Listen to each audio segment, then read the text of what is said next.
This is my 2006 Yamaha TTR-230, and I'm showing you everything about it that I know.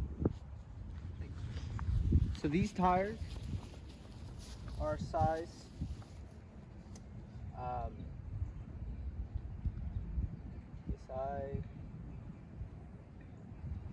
so this tires right here are stock. I don't know what kind of tires they are, what size they are. I'll look it up and I'll put it in the description. I'll put it right below, probably where it is right here, and tell you what size tire it is and what size rim it is. This is stock.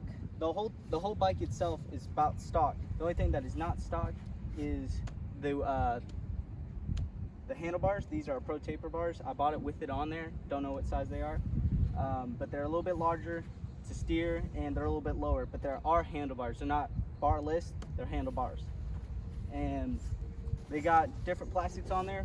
Right now I'm at Janibers. It's a moto park, and it's a really good place. You come down if you're in the Okmulgee area. It's off of Highway 75 and as you can see, it's really dirty. I took it for a riding test, and this is my first ever bike, ever motorcycle, anything with a clutch. It's the first I've ever bought, and I bought it for about $2,600 cash. The forks are okay. I haven't checked them out at all. They haven't been leaking. The only thing I've had was when I washed the bike, and I'll carry you over here. Let me take you right up here.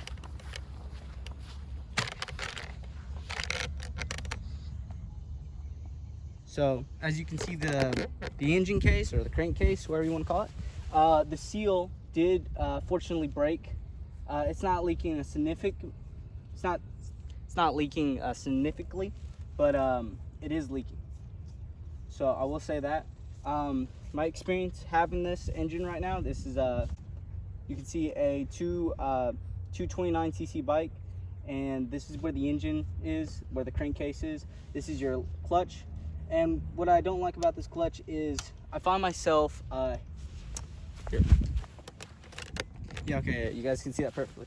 I can find myself mishitting this and not going into neutral. I've found myself hitting false neutrals very a lot, significantly a lot. As you can see, you can have your fuel, your reserve, and your off. Can you guys see that? No, you guys can't. Okay. So right here is your fuel. So to turn off fuel, you're gonna point it all the way down. It's a little stiff. Then you can turn it off to reserve, turn it to off, basically cuts it off from the top. Then you can turn it on to where it just pours into the carburetor, filters through it, and your carburetor is right down here. I don't know what kind of carburetors, but they replaced the jets at Janibers. They replaced the jets down here, and it's been running a lot better. So yeah, that's it's got a little bit of play in the chain, and the sprocket in the back, if I can show you. The sprocket in the back isn't that bad. It's missing, it's pretty dulled down, but it's nothing to worry about. You got a little bit of play, which that's not bad. Spring's fine, the frame is perfectly fine. You can look down. What I've been told is you can look straight from the tire to the frame. Basically, you would have someone to hold it up, or you can use a camera, and you would line up the back tire to the gas cap to see if the frame is bent. And as you can see, the frame is perfectly fine, not bent. It has wear and tear on the frame from laying it on its side, but this has only had one owner as well. And then you got your exhaust right here, and you got your exhaust manifold in here, which I would take it out, but as it's really dirty, I'm not going to. But basically what you would do, you would have a you would take off this, then there would be a bolt right here. You would take that off, and you would just be able to pull out the manifold, basically just like that. Then you got your spark plug on this side. As you can, let me zoom in for you. Spark plug's right there, right here. If you can't see it, basically pull this off, and it shows out your spark plug. You can take a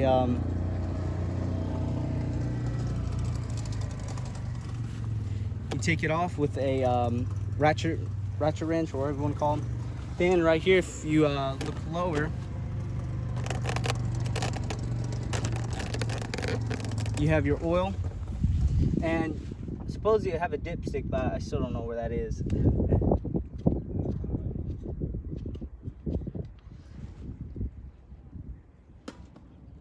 So basically that goes to your crankcase. This is where all your clutches and stuff, and that's where the oil goes. And I'm gonna go ahead and throw a little bit of oil in there, just a tiny bit.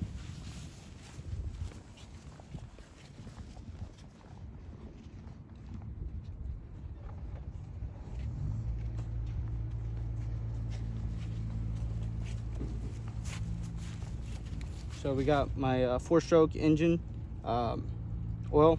This is what my manufacturer and some people on Facebook were telling me.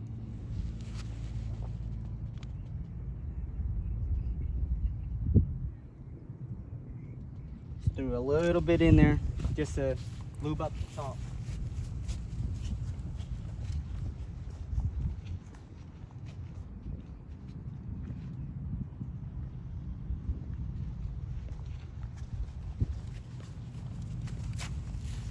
Then we put our oil lid or cap back on, and you just screw that.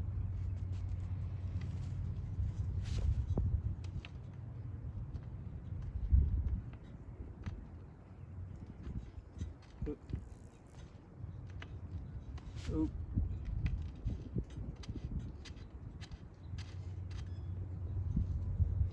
And the top speed for this bike, let me bring you out.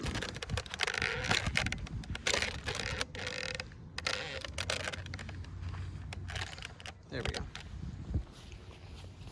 And for the top speed of this bike is around 60 miles per hour. That's in 6th gear or 5th gear. 5th gear. It's a 5th gear. It's a 5th manual gear. So you basically down, up, up. And this is an electric start, which downside on electric start is basically you can't kick it over when the battery's dead. But you can bump start. So what you want to do is basically you want to go down a hill and you just want to pound on it as soon as hard as you can. And you want to press on your clutch, give it gas basically, and kind of like pop the clutch, but don't kind of basically release the clutch as fast as you can, but with ease, to where you don't, you're filling up your bike. Anyways, that's most of the internals. This is electric start, and I'll show you the electric start on this side.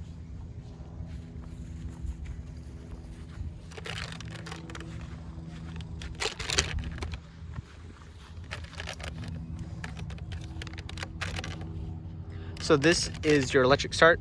This is where you would start it, and this thing doesn't have a key or anything to really say that it's yours basically, or to start it up. Basically, you don't need no key. You would press this button right here. It's right in the handlebars, and you would wait for that red light to come on, as you can see. So I'm gonna turn that off real quick. Then your kill switch is right here on the other side. It's big red. Basically, you want to hold it down. I found it that you can't just press it. It will not just press and it will kill it. You have to hold it down for about 3 seconds, then the bike will turn off or disengage. And that's really about it. You got a, let me carry you around right here. You do have a drum brake. So basically, it's basically like a car. You know how you have pads in them? This has a pad to slow down the wheel or the rotor, whatever you want to call it. And it squeezes it basically. And then we also got a disc brake in the front. And I'll show you the travel that I have it set for me when riding. So the fork travel, I'll show you what that looks like right now.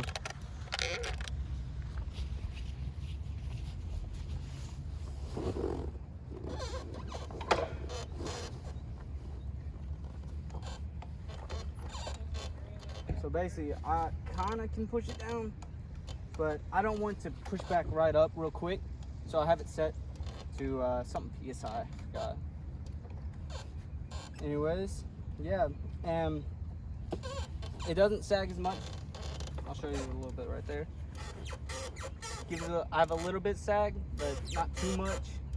I weigh 143, so sag is pretty. I try to set it as low as I could, but as soon as I set it too low, I found it just springing me back up. So I set it a little bit in between, and yeah, seat is very comfortable. Anyways, pegs are kind of worn away, but that's this is an 06, as I said. So it's not going to be the best thing. It's not going to be a brand new one. It's what it is, I guess. But the electronics start fine. If I could show you, I'll start it up for you guys. Let you guys listen to it real quick. Pull out the choke, let it warm up just for a good second. Let me turn on the bike.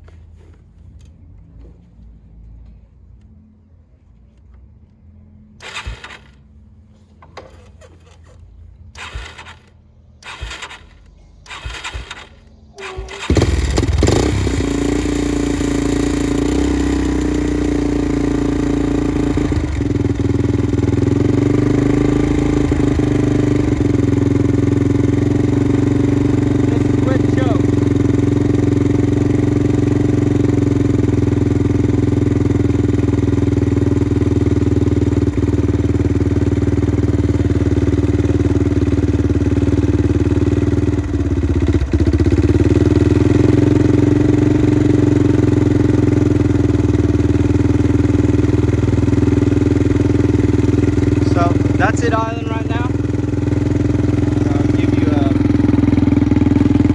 that's the exhaust.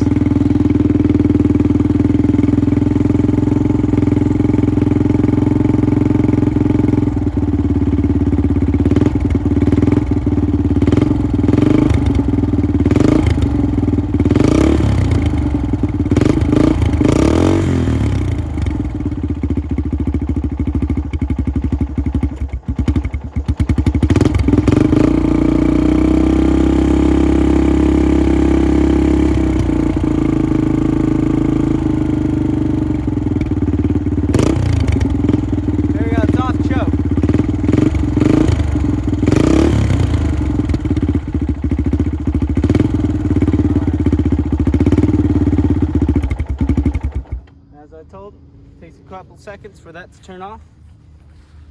And yeah, this is just me showing the bike itself. That is my TTR-230 2006. Hope you guys like that a little bit. And let's get on the track and I'll show you what it feels like to ride it. My gloves are in my backpack real quick, but I'll show you.